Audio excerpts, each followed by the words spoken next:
الأصدقاء الأعزاء، الصديقات العزيزات، مرحبا. حالة الغليان والهيجان والتوتر التي أحدثها المنشور اللي نشرته على الفيسبوك وصور إلهام أحمد، وكتبت يعني بشكل واضح أنه إلهام أحمد تكذب على الإدارة الأمريكية، ونزلت فيما بعد فيديو لاحق لهذا البوست. الاثنين المنشورين تعرضا لكميات كبيرة من التبليغ. الفيديو تم حذفه من المنشور المرفق برابط الفيديو، تم حذفه، وهذا طبيعي نتيجة التبليغات. وأنا أتفهم يعني غضب حشود حزب العمال الكردستاني من الأكراد.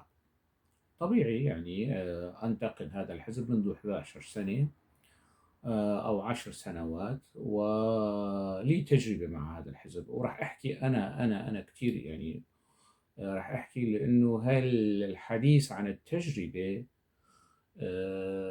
يثير غضب وحنق وزعل وانفعال بعض الأبوتشيين الجدد سواء من الأكراد أو من العرب.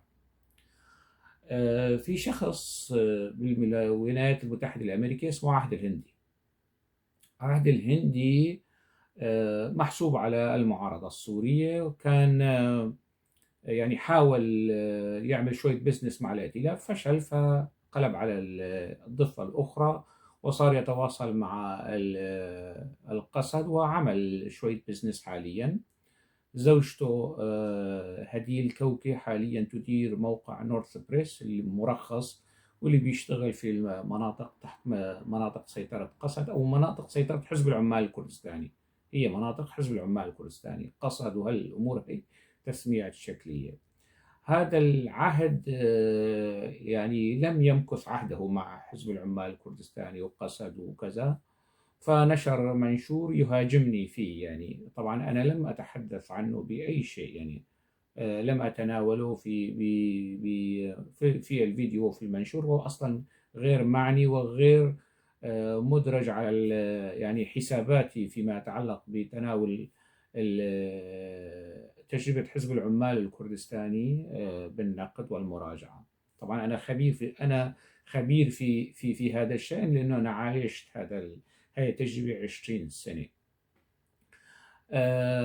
ولما موقع المدن والأستاذ ساطع نور الدين، أنا في مراسلات بيناتنا، أنا قلت له أنا أتحفظ على كلمة خبير في شؤون حزب العمال الكردستاني. لا، أنا مش بس خبير في شؤون حزب العمال الكردستاني، أنا خبير في الشؤون الكردية والتركية، ويعني شؤون الأكراد في سوريا، ويعني كردستان العراق، وكتبت حول هذا الموضوع بحوث ودراسات وصدرت في مجلات محكمة. عهد الهندي يعني لا يرقى إلى مستوى أن يكتب فيها أو ينشر له في هيك يعني إصدارات ومطبوعات. يعني أنا خبير في هذا، مش بس في شأن حزب العمال الكردستاني، يعني مش هذا، يعني خليني هيك أكون واضح معك أكثر في هذا الخصوص. وأنا راح أحاول أقرأ المنشور اللي كتبه عادل الهندي، وشوية تعليقات سريعة بهذا الخصوص على فهم هذا الشخص، يعني تصوره للكتابة، تصوره للأدب، تصوره للثقافة، وحصره فيما يتعلق بموضوع الشهادات، وأنه هل أنا معي مع بكالوريا ولا مش معي بكالوريا. طبعا هو أنصار حزب العمال الكردستاني كلهم يعني هيك بيحكوا بموضوع أو هي الجزئية، جزئية التحصيل العلمي. يعني ما بيعرفوا أنه التحصيل العلمي شيء، والثقافة والأدب والكتابة شيء آخر. يعني ممكن واحد يكون بروفيسور معه دكتوراه بعلم معين أو مجال معين، ويكون يعني نكرة فيما يتعلق بالأمور الثقافية والشأن العام. ما له علاقة. يعني عند هذا الرجل عنده خلط بهذا الخصوص، ما شاف شيء، يعني ما شاف هيك جزئية لحتى طبعا هو يقدم نفسه كشخصية معارضة ومثقف. لما بتنتقد سلوك شخص معين، تنتقده في فكره، في منهجية كلامه، ومش في شكله وأدائه وطاقته من هالقصص. راح أحاول أقرأ المنشور، وهذا هو المنشور مطبوع، يعني طبعته على أحد الأصدقاء يعني بعث لي إياه بهذا الخصوص. يعني كتب خليطا من العامية والفصحى على أساس أنه يحاول أن يرضي يعني مموليه وأسياده الحاليين، وأن حزب العمال الكردستاني المصنف كمنظمة إرهابية في الولايات المتحدة الأمريكية. هو حاليا عامل بزنس مع منظمة، مع مؤسسة، مع حزب، مع تيار سياسي منظم، يعني منظمة مصنفة كمنظمة إرهابية في الولايات المتحدة الأمريكية. طبعا له أسبقيات رح أحكي يعني على ذكرها، لأنه زوجته هديل كوكي عملت يمكن مقابلات حسب ما قيل لي يعني أو ما وردني، أنه عملت مقابلات مع زهران علوش وحاولت أن تبيض صفحة زهران علوش فيما ومعروف يعني زهران علوش وجيش الإسلام يعني وما فعله في الغوطة وفي دمشق وفي الثورة السورية ككل، وخطف النشطاء رزان زيتونة وزوجة الكاتب والصديق ياسين حج صالح. زوجته في يوم من الأيام حاولت أن تنصع وتبيض وجه زهران علوش وتغسل يديه من دماء الضحايا في تلك المنطقة، وحاول يعمل هذا عهد عندي شوية بزنس مع الائتلاف، فشل، فقلب على الموقع الآخر. الآن يعني يحاول أن يبيض وشه قدام مموليه واللي عاطينه ترخيص في أنه يشتغل، بياخذ تمويل من الولايات المتحدة الأمريكية من جهات أخرى، وبيشتغل وعامل نورث بريس وعامل جامع حوالين مجموعة كتاب بيطبلوا بيزمروا لحزب العمال الكردستاني. راح أقرأ المنشور تبعه لحتى الأصدقاء في أمريكا وفي أوروبا وكل مكان يعني في سوريا وداخل سوريا يشوفوا سوية ومستوى هذا الشخص يعني وآلية وطريقة تناوله للأمور والقضايا واستهدافه يعني هو مش الآن هو هدف. يعني أنا سابقا ما مش في بالي، مش وارد علي يعني على لستة الخصوم، هو مش خصوم يعني. في نقطة بس حابب يعني أوضحها لعهد الهندي واللي على شاكلته يعني بحكم التجربة. أنا لما كنت ضمن حزب العمال الكردستاني ومؤيد ومدافع عن هذا الحزب وقريب من الدائرة الإعلامية وضمن الدائرة الإعلامية، مش قريب منها يعني، وقريب من قيادة حزب العمال الكردستاني، والوثائق والصور تؤكد وتثبت وتفقع عين كل من يشكك في هذا الكلام يعني. بتعرف يا عهد الهندي نظرة الحزب لأمثالك من المرتزقة والأبواق شو كانت؟ هي كانت نظرة في منتهى الاحتقار، في منتهى الاحتقار في قاعداتنا الضيقة. يعني لما كنت أنا يعني مؤيد ومساند لهذا الحزب، أمثالك من المطبلين والمزمرين الحزب كان بيتمألسوا عليه ويضحكوا أنه شوفوا عهد الهندي شو، أو زيد من الناس، أو فلان، أو يعني الأسماء اللي بيطبلوا حاليا حتى الآن الموجودين منهم في أوروبا والموجودين منهم في أي مكان. نظرة حزب العمال الكردستاني لإلهم هي نظرة دونية ونظرة استخفاف ونظرة يعني استملاك، إنه هذه المدائح التي يكيلها فلان من الناس لنا مدفوعة الثمن، مش عن قناعة أو عن هاي هي نظرة حزب العمال الكردستاني لإلك ولغيرك ولكل من اللي على شاكلتك يعني في سويسرا، هنا في بلجيكا، في أي مكان. نظرة حزب العمال الكردستاني لهؤلاء الأبواق المرتزقة والملتزقة اللي هو مشروع مرتزق هي نظرة احتقار ودونية. هي نظرة الحزب الأساسية والاستراتيجية لهؤلاء. أما ما يعني من ضمن الحزب واللي كانوا مع الحزب من البداية عندما كان الحزب ملاحقا هي نظرة يعني أبوتشي درجة أولى وهدلوني أبوتشية درجة ثانية وثالثة ورابعة وخامسة يعني. سأعود إلى قراءة فحوى البوست وأعلق سريعا يعني. في صبي غاضب عامل حاله خبير في الشؤون الكردستانية. أنا خبير في الشؤون الكردستانية، روح اسأل الصحافة العربية والأصدارات التي نشرت لي، أنت روح اقنعهم بعدين تعال شكك في هذا الموضوع. في صبي غاضب عامل حاله خبير في الشؤون الكردستانية، ومن كتر ما انه ساحر وشخصية بيعمل فيديو كليبات سياسية وبيسحرنا. هذا يعني أنه أنت بتتابع هاي الفيديوهات، مش مشكلة يعني. بكاريزما. أنا لم أزعم يوم من الأيام أنه أنا عندي كاريزما، بس أنا عندي منطق في الكلام ومحاججة وكلام موثق، يعني مش حكي من فوق الأساطيح وحكي نسوان على التنور مثل ما أنت هلا هون ناشر يعني في هذا البوست. يعني امبارح شفت فيديو من فيديوهاته. طب مش صحيح، أنت بتتابع الفيديوهات، أنت وقيادتك واللي حواليك كلهم بيتابعوا الفيديوهات، وهذا يصلني من داخل المؤسسة الحزبية. يعني متابعة فيديوهاتي من قنديل وصولا إلى بوخم إلى بلجيكا، وين بدك، للولايات المتحدة الأمريكية، الكل بيتابع. كل من الأبوتشيين للدرجة الأولى والأبوتشيين للدرجة الثانية والثالثة والرابعة من أمثالك بيتابعوا هاي الفيديوهات. امبارح شفت فيديو من فيديوهاته يلي على أساس فيها معلومات خطيرة. طيب أنا ما بكشف معلومات خطيرة، هي معلومات عادية، أنت تجرأ وانشر طالما هي معلومات عادية وهي معلومات متداولة وبرسم المشاع والتداول. انشر على صفحتك وتجرأ، انشر على صفحتك أنه إلهام أحمد هي كادرة ومقاتلة في حزب العمال الكردستاني، طالما هي معلومة عادية تفضل انشر في الموقع اللي بتديره زوجتك هذا الكلام، إذا كان كلام عادي وطبيعي ومش كشف خطير. لو ما كان كشف خطير وكان كلام عادي لما استفزك لهذه الدرجة.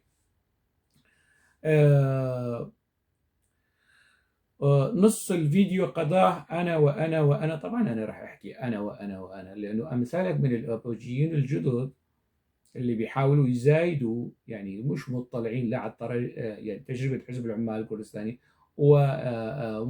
ويعني ما لهم على دراية، يا اما يعني شوي هيك على دراية بس مش على دراية. طبعا لأن لما بقول أنا ما عم بحكي عن فراغ. أنا لما بقول أنا لي تجربة ومطلع وقاري وواصل من دمشق لقنديل لهون لا بلجيكا، يعني مش أمثالك. يعني أنا لما تركت الحزب، لو استمريت مع الحزب لكنت أنا الآن في أمريكا، ولكنت تأخذ تعليماتك وتوصياتك، يعني تأخذ التعليمات والتوصيات من واحد مثلي. لا يعني بمنتهى البساطة أنا كان بإمكاني أستمر مع هذا التيار الفاشي، أو أقصد حزب العمال الكردستاني والمصنف إرهابيا في الولايات المتحدة الأمريكية وفي الاتحاد الأوروبي. هذول مش أغبياء لحتى يصنفوا هيك خبط عشواء هذا التيار. طبعا يعني أنا ونص الفيديو قضاها أنا وأنا وأخذوني وأعطوني وقالوا لي ومقهورين ومغتاظين مني. طبعا نعم نعم نعم. يعني حزب العمال الكردستاني يعني عندما يطلق تهديده، موقع ليكولين لحزب العمال الكردستاني نشر باللغة التركية، وسبق حكيت حول هذا الموضوع.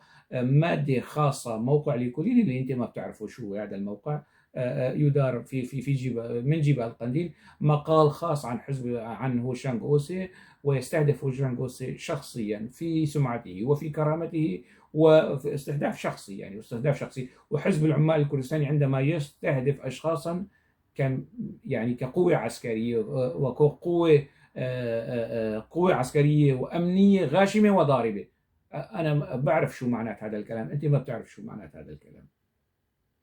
ومقهورين ومغتاظين مني وهم ليسوا بمستواي الفكري. طبعا انت مانك بمستواي. انا الان في هذا الفيديو امنحك شرفا انت لا تستحقه. يعني أنا طبعا انت مش من مستواي، بس انا يعني عم خاطب شويه السذج والحمقى اللي ممكن يعني ينخدعوا بمشروعك، وهذا المشروع طارئ وآني والبزنس تبعك، وهذا الفيديو سيبقى موثق لهي اللحظه، هي اللحظه اللي انا عم يعني بركز عليك فيها وأمنحك هذا الشرف اللي أنت بالفعل لا تستحقه. يعني هم ليسوا بمستواي الفكري والسياسي والثقافي والإداري والنهاري والصيفي والشتوي، هيك كاتب. يعني طبعا هذا الرد أو هذا الأسلوب في الكلام يستوجب مني هذا الرد يعني لصاحبه. سؤاله هو التالي: هل ما زال هذا الجاش الغاضب، طبعا الجاش والجحش يعني باعتين له مرنين له أنصار حزب العمال الكردستاني هاي الكلمة، هل ما زال هذا الجعش الغاضب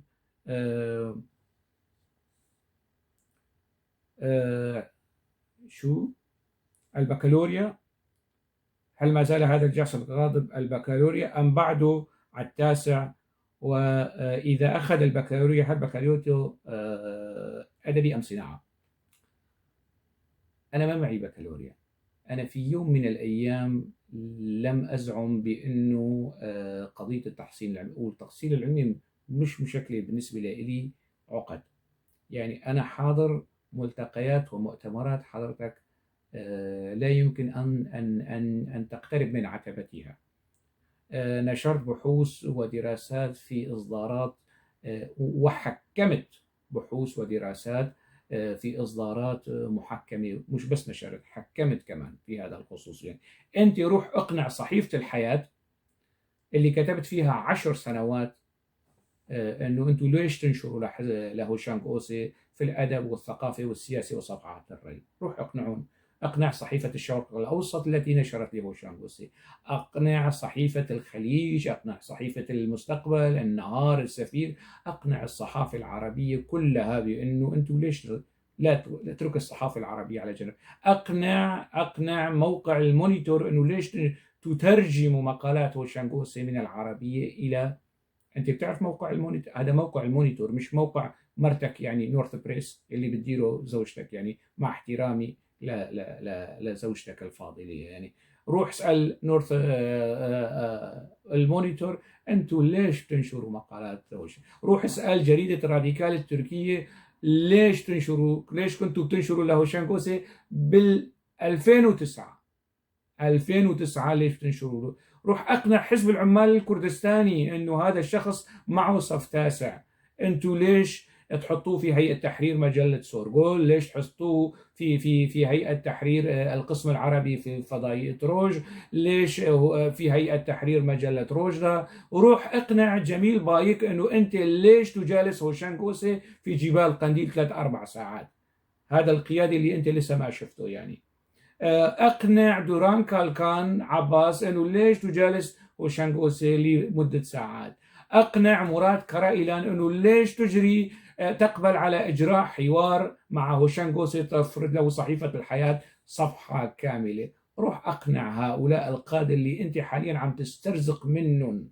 أقنعهم أنه هذا الشخص ينبغي أن يحصل على البكالوريا ويفوت على الجامعة ويأخذ تحصيل أكاديمي ويعمل دراسات عليا، بعدين روحوا جالسوا يعني لا يوصل أقنع هؤلاء الناس اللي هن حاليا أنت عم تشتغل عندهم بوق ومرتزق في الولايات المتحدة الأمريكية. أقنعهم بالتي هي أحسن وأكثر وجاهة أنه هذا.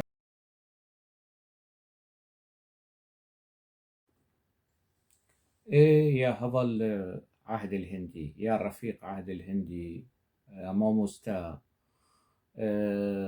يعني ما بعرف شو بدي أقول لك. زوجتك الصحفية الموقرة النزيهة التي تدير مشروع نورث بريس حاليا، في 2015 أجرت مع زهران علوش الإرهابي الكبير حوارا، وحاولت أن تنصع صورته وتبيض صورته في الإعلام الأمريكي، طبعا بالتنسيق معك بهذا الخصوص.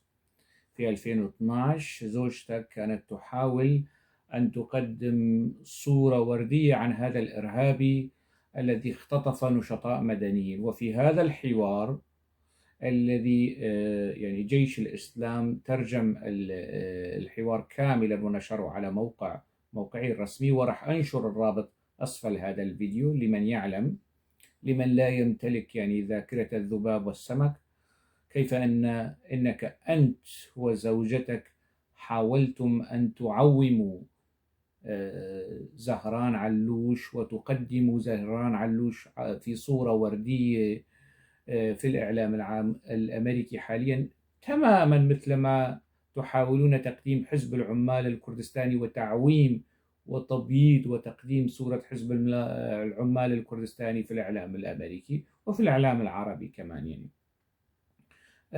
زوجتك التي أجرت يعني حوارا مع إلهام أحمد، الكادرة والقيادية في حزب العمال الكردستاني المصنف على لائحة المنظمات الإرهابية في الولايات المتحدة الأمريكية، في 2015 أجرت حوارا مع هذا الإرهابي الكبير، وهذا زعيم التنظيم الإسلامي الإرهابي الكبير زهران علوش الذي قتل.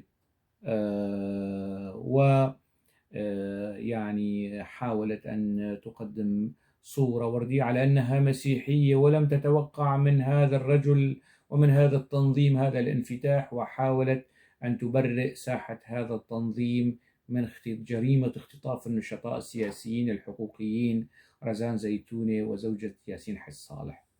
هذا ما كانت عليه زوجتك في 2015، وسأنشر الحوار كاملا ورابط الحوار أسفل هذا الفيديو كما ذكرت. جيش الإسلام، هذا الفصيل الراديكالي الإرهابي الذي عومتموه في الإعلام الأمريكي في 2015، حاليا يحتل عفرين، يحتل منطقة عفرين، واحتلها واستولى عليها بالدعم من الأتراك، ويعني بالضد من سلطة حزب العمال الكردستاني التي كانت أيضا تحت العفرين. يعني احتلال أزاح احتلال أوجلاني أزاحه احتلال علوش بدعم من الأتراك. أنت وزوجتك يعني ألا تخجلون من هذا الحوار؟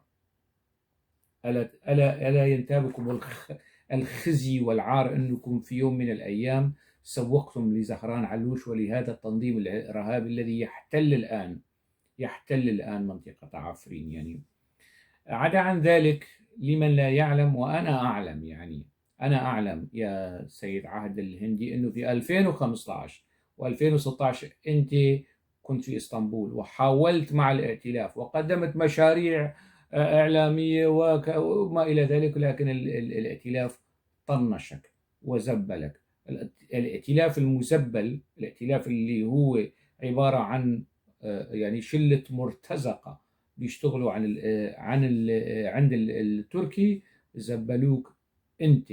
فلم يكن أمامك سوى يعني القفز إلى المقلب الآخر والتنسيق مع حزب العمال الكردستاني وحزب الاتحاد الديمقراطي، وما الوضع اللي أنت حاليا على ما أنت عليه. يعني لو الائتلاف كان فتح لك الأحضان وفتح لك الأبواب وقدم لك الدعم والتفويض، لكنت الآن تبرر للاحتلال التركي أنت وزوجتك السيدة الموقرة الصحفية المحترمة الموقرة، تبررون للاحتلال التركي. لو يعني رجحت كفة الائتلاف في البداية لكان وضعكم الآن ومحلكم من الإعراب من الخارطة الموجودة مختلف، ليس مع حزب العمال الكردستاني إنما مع الاحتلال التركي والفصائل الإسلامية التي حاولتم تعويمها وتبييضها وتنصيعها في الإعلام الأمريكي. هذا هو دورك، هذا هو دورك يا سيد عهد الهندي. والله لا خليك يعني ترقص بالهندي وتبيع في أمريكا تمر هندي.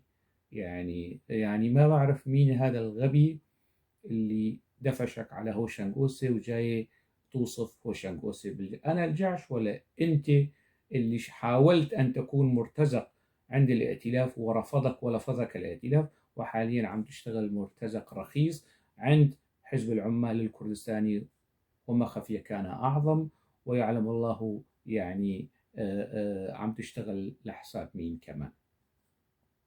ما علينا. ما مستعهد الهندي يعني بحكم أنه حضرتك هيك كتير موهوس بالشهادات والتحصيل العلمي، وعم تسألني إذا البكالوريا تبعيتي علمية ولا صناعة. أنت سألت أو زوجتك سألت إلهام أحمد شو عنده تحصيل علمي؟ في يوم من الأيام حضرتك يعني حاول يسأل نواف خليل مدير مركز الدراسات الاستراتيجية في بوخم شو تحصيله العلمي؟ أنت تجرأت تسألون عن شهاداته وتحصيله العلمي والمراكز اللي يشغلوها، وهل يعني تستوفي فيهم الشروط الأكاديمية ومن هالقصص هاي؟ سألت حالك شي مرة يعني في هذا إنه يعني فكرت هيك مثل ما عم تطرح عليهم هذا السؤال يا هندي؟ يعني أنت سألت حالك إنه ما حدا سأل عباس محمود العقاد عن شهاداته، ولا حدا سأل جرامشي، ولا حدا سأل لا حدا سأل تولستوي، ولا حدا سأل تشيخوف، ولا ما حدا. في الحوارات الصحفية والأدبية مع الأدباء والكتاب مين بيسأل عن التحصيل العلمي غير واحد غبي وتافه مثلك، مهووس بقضايا أنت ما بتناقش الأفكار، أنت بتروح بتناقش على أساس أنه شفت ثغرة أو هيك شيء هيك. هذا الوهم اللي يسول لك فيما يتعلق بموضوع الشهادات. أنت بتعرف عبد الله أوجلان زعيمك الحالي، أو ما تزعم بأنه هو زعيمك الحالي، هو يعني لم ينهي المرحلة الجامعية، درس سنة سنتين علوم سياسية وترك التعليم. قيادات حزب العمال الكردستاني كما يعني هو عبد الله أوجلان بما هو وما عليه هو بيحمل البكالوريا. يعني في يوم من الأيام حدا سأله شيء إنه والله أنت شو تحصيلك العلمي؟ يعني شو السؤال السخيف هذا؟ يعني هذا السؤال اللي عم تطرحه علي وتحاول إنه تشكك في شخصي وفي ثقافتي وفي معرفتي وفي تجربتي اعتمادا على سؤال التحصيل العلمي. يعني سأل، اطرح خلي زوجتك تعمل يعني بس مباشر مع السيدة إلهام أحمد وتطلب منها تكتب باراجراف باللغة العربية أو باللغة الكردية. هاي السيدة اللي حاليا عم تعومها وتحاول تقدمها طبعا للإعلام الأمريكي بالصورة المعروفة لها، وفشلت. يعني انت ومساعيك وفشلتوا في تنصيع وتبييض صورة حزب العمال الكردستاني أمام الإعلام الأمريكي. جاي تسألني يعني عن شهاداتي يا سيد عادل هندي؟ الزعماء شو مين بدي يقول لك؟ الأكراد منهم أو العرب أو كذا؟ ما حدا بيسأل يعني ما حدا بيسأل. نعوم تشومسكي لما بيوقع مقالاته بيكتب الدكتور نعوم تشومسكي. يعني انت شفت شي مره يعني الشخصيات المؤثره في العالم في الفكر وفي الثقافه كاتبين قدامهم هيك البروفيسور الدكتور ومن هالقصص هي؟ يعني انت عايش بامريكا، انت شو تعلمت من امريكا بوجودك فتره وجودك؟ يعني تعلمت من امريكا ومن المجتمع الامريكي والحياه الامريكيه. يعني تعلمت هالسخافه وهالتفاهه انه تناقش الناس في هيئتهم وفي تحصيلهم وفي شهادتهم. يعني شو بدي أقول؟ يعني العتب مو عليك، العتب اللي على مشغلك أو اللي بيسمع لك. يعني مرة تانية إذا بدك تواجه الشنقوسة، حاول إنه تتعب على حالك شوي وتجتهد مشان لما بدك تناقش هيك بسوية. يعني أنا مش طالب منك كثير لأنه ما قد مستواك. يعني بسوية هيك متوسطة، لصحفي هيك مبتدئ ما بيكتب هذا الكلام الرديء والسخيف اللي بيعبر عن فحوى ومستوى وعي صاحبه. هيك حزب بده هيك سماسرة ومسوقين في الإعلام العربي والإعلام الأمريكي. يعني وعيت السماعة وأنا عم حاول يعني وصل لك الفكرة. يعني واعتقد انه الفكرة وصلت لإلك ولا مشغلينك كمان. اللي مشغلينك كمان وصلت الفكرة لإلهم. بالفعل يعني أنا أتمنى أنه تقنع قيادة حزب العمال الكردستاني بجدوى وجهة نظرك، تقنع المؤسسات وكذا. نرجع يعني بأنه هوشام كوسي ليش تتواصلوا معه؟ هذا يعني شخص ما عنده شهادات، ما عنده تحصيل علمي. تعالوا ناقشوه عهد الهندي و يعني استنجدوا بعبقريته البحثية والثقافية والمعرفية، لأنه هو عنده شهاداته في الولايات المتحدة الأمريكية. ويعني إذا بدكم تستفسروا عن حزب العمال الكردستاني ليس لديكم ملاذ أو مرجع أو مصدر سوى عهد الهندي. اقنعهم، يقنع الناس بجدوى مزاعمك المنشورة. نرجع يعني للسيد. قال هو الشاعر والكاتب والمثقف. طبعا أنا كاتب وشاعر ومثقف يعني، ومش بشهادتك أنت مين لحتى أرجع لك وأخذ شهادتك بهذا الخصوص. أنا عندي تجربة عمر 20 سنة يعني، تجربة حتى الآن يعني أنتجت 9 دواوين شعرية باللغة العربية والكردية. وذكرت يعني الديوان اللي صدر لي باللغة الهولندية والعربية عن مركز الشعر. أقنع مركز الشعر، هذا هو الديوان. أقنع مركز الشعر في بلجيكا أنه يعني لا يجوز لكم أن تنشروا لكتاب ولمبدعين إلا أنه تشوفوا تعملوا لهم سبر معلومات أو كشف هيئة أو كشف خبرة بهذا الخصوص. هل هم حملة الإجازات الجامعية والبكالوريا يعني هذا شيء سخيف يعني. السخف لا يصدر إلا من شخص سخيف، ويعني وعاء فارغ ما عنده هاد حصيلة يعني عبقريتك الثقافية والمعرفية وزعم ادعاء الشهادات. أقنع الناس، أقنع بجدوى هذا الكلام بالمنطق والحجة والبيان. تعال هنا على بلجيكا وأقنع الناس أنه لماذا يعني تستمعون لهوشام بوسي. أقنع مركز السلام هون في بلجيكا أنه ب 2012 أنتم ليش استضفتوا هوشام بوسي وكان موجود أعضاء في البرلمان الأوروبي من الحزب الاشتراكي، من الحزب الليبرالي، من حزب الخضر، من يعني وهوشام بوسي موجود في مركز السلام المعني بقضايا السلام ويعني يعني مناهضة الحروب والنزاعات الأهلية. اقنعهم. أنت إذا عندك هاي القدرة تعال أقنع دور النشر العربية في مصر، في لبنان، إنه أنتم ليش تنشروا له شنغوسي روايات يعني. أقنع لجنة التحكيم في جائزة كاتارا للرواية العربية. أقنعهم أنه أنتم يا محكمين يا نقاد يا أساتذة جامعات يعني في مصر وفي الأردن وفي فلسطين أنتم ليش يعني منحتم هاي الجائزة لنص هوشنغوسي الروائي؟ هذا ما عنده شهادات، هذا ما عنده غير يعني ما عنده البكالوريا. فأنتوا ليش؟ أقنعهم بمنطقك بحجتك برزانتك بتوازنك الثقافي والمعرفي. اقنع الناس أنه هذا مش شعر. أقنع مؤسسة الأيام الجزائرية التي منحت جائزة شعرية لهوشنغوسي في 2010. ما بعرف وقت أنت شو كان يعني، مثل ما قلت أنه أنت شو كنت عم تسوي يعني ب 2010؟ شو كان محلك من الإعراب في حقول الأدب والكتابة والصحافة يعني ب 2010؟ شو كنت يعني؟ أقنع الصحافة التركية أنه أنتم ليش كنتوا تنشروا لهوشنغوسي بوقتها مقالات، تنشروا لهوشنغوسي مقالات نقلا عن صحيفة الحياة، عن صحيفة الحياة، وتترجموها وتذهب إلى محامي عبد الله أوجلان يأخذ هذه المقالات ويرسلها إلى إمرالي، وأوجلان زعيمك الحالي بيمدح مقالات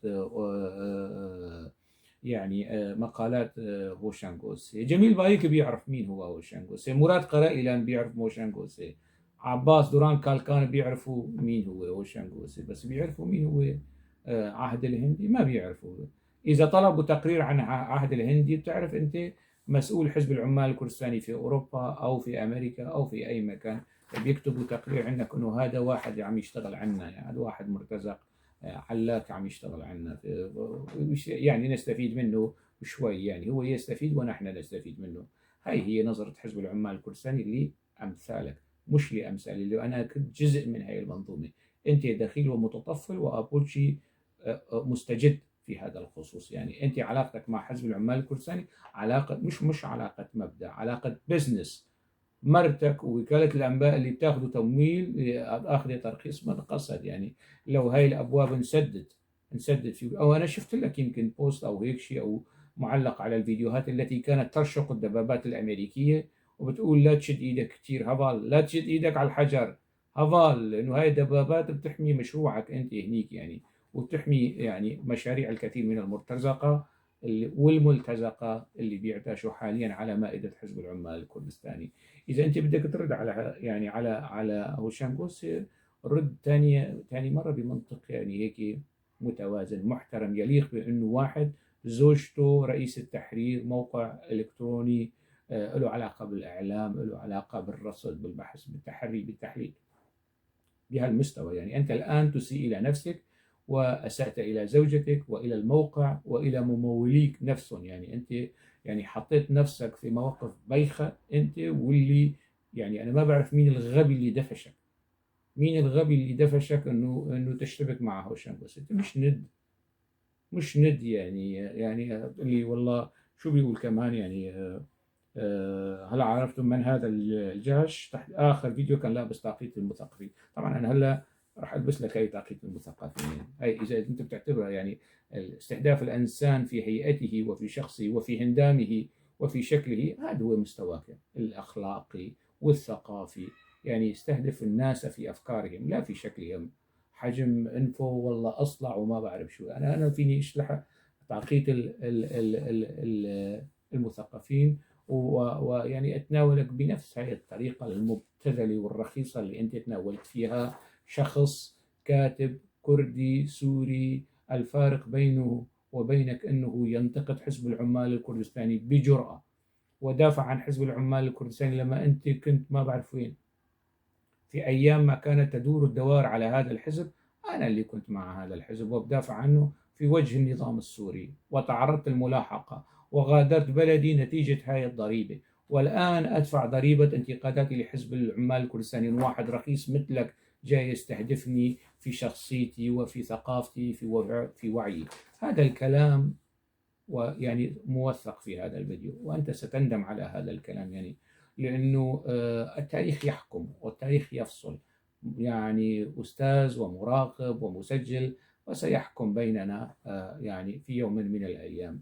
طبعا أكرر أنه يعني أنا بهذا الفيديو أمنحك شرفا أنت لا تستحقه أبدا. يلزمك وقت كثير يعني لحتى تستحق أنه هذا الشرف. الآن أنا أمنحك هيك بالمجان، يعني أمنحك هذا الشخص أنه هوشام جوزي في يوم من الأيام تناولك في إحدى فيديوهاته بفيديو كليباته اللي مثل ما أنت بتقولها، يعني اللي أنت عاجز عن رد الانتقادات الموجهة لحزب العمال الكردستاني، لأنه عم تشتغل يعني معقب معاملات وبتظبط لهم شوية مواعيد في الولايات المتحدة الأمريكية.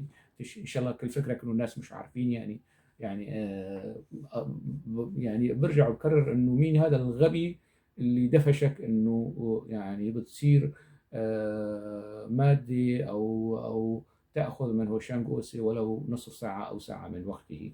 شخص غبي يعني دفشك وخلاك هيك موضوع الفيديو اللي حاولت قدر المستطاع انه مثلا اضبط نفسي في هذا الخصوص، لانه احيانا أمثالك من الأبوتشيين الجدد عربا وأكراد يعني الكونتراكت تبعهم، العقد معهم عقد مصلحة مع حزب العمال الكردستاني، مستعدين يعني المصادر اللي بيجي منه بزنس ومال يساووا السبعة وزمتها في سبيل الحصول على مصادر تمويل وهيك قصص. يعني على مبدأ انه يعني مين يتجوز امكم بتنادوه عمه.